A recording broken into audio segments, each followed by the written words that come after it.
Hello friend, in today's video I'm going to show you how to automatically update your copyright year in Squarespace. It's quick, it's easy, and it's perfect if you're anything like me and usually forget to update your copyright year until it's like summer of the next year. Now I have written a blog post that goes alongside this. I'll include a link to that in the description below, and that's where you'll find all of these code snippets that we're going to use. We are using the code content block, but it's available on all plans and it's super easy to do. I'm going to walk you through it right now. So we have a couple variations here. If you want to add the current year only, the starting year and current year, if you want to change the alignment based on where you want to place your copyright notice, and then also if you want to change the colors to match your branding. So we're going to go ahead and I'm going to show you how to do each of these. So we're going to grab this first code snippet, and to do that I'm just going to double tap and copy this over. I'm going to find where I want to place this copyright notice on my website, which is usually in the footer. So I'm going to put it right here. So you see, if I hover over to find this blue line with the blue plus icon, if I click that, that's going to let me add a content block. So I'm going to search for the code content block, find it here. And what I'm going to do is I'm going to drag this over so you can see a little bit easier. And I'm just going to delete this, and I've just copied and pasted this notice in. Now all I have to do in this first one is change this company name. It's the only part I need to edit, and all I need to do is replace it with my own business name or my own name, depending on what I'm using or what you're using. So if we do that, you'll see it looks a little bit funny right now. The copyright is on a different line. It says script disabled, and then my name's on a different line. But if we hit save right now and we come out of that and we pull it open, you'll see that it displays just fine. You just need to hit done and save.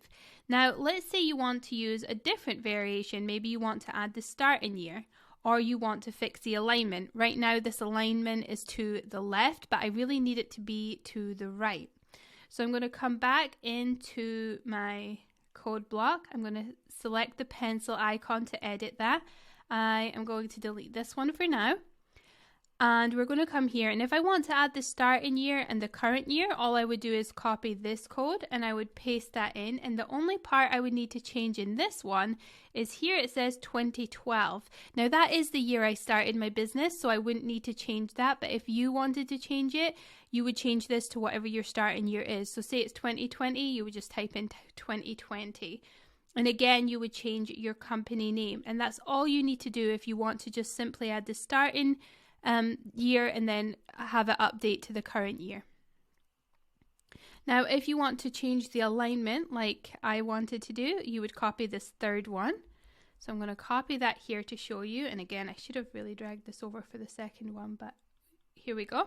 So I'm going to delete that, I'm going to paste that in. So again I would change the year if I needed to change my starting year, and then I would change my company name, and then on this one to fix the alignment I would come over where it says text align, and I would change this to either right, left, or center. So in my case I want it to be right.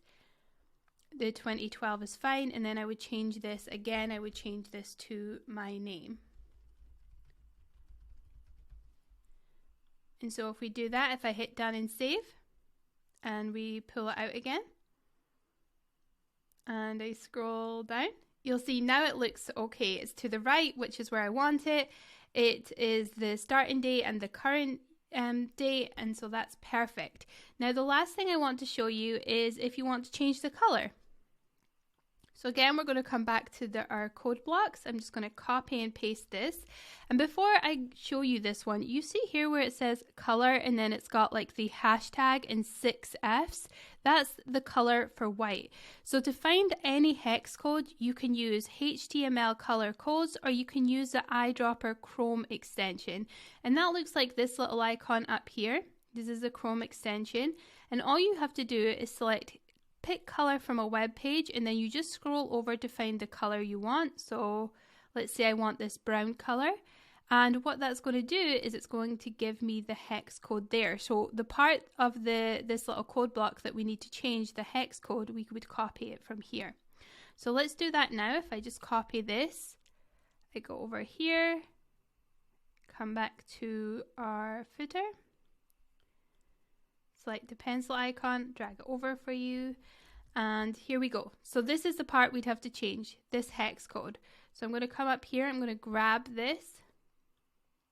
In fact, I'm going to pick orange so that you can see the contrast, so you can really see the difference here, because dark brown looks a lot like black, which it is currently. So I'm just going to paste that in there. You see I've got my hex code now. Again, I'm going to change this to the right.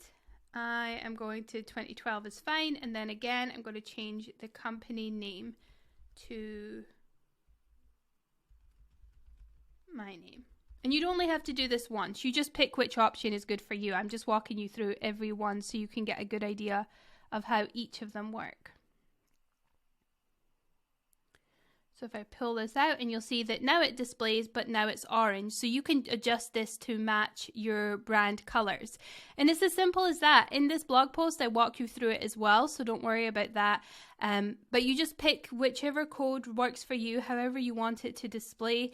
You paste it in the code block, and then you adjust accordingly, whether it is the color, the text alignment. You could change this to right, left, and center. The starting year, and then your company name here. Everything else you don't have to worry about. You do it one time and it will update forevermore. So I hope that's been valuable for you. If you have any questions at all, please leave them in the comments. I will definitely answer them. And if you like this video, I would like to encourage you to hit the thumbs up button and the subscribe button. And the notification bell so that you can be notified the next time I post a Squarespace tutorial. Thank you so much for watching. Have a beautiful day wherever you are in the world.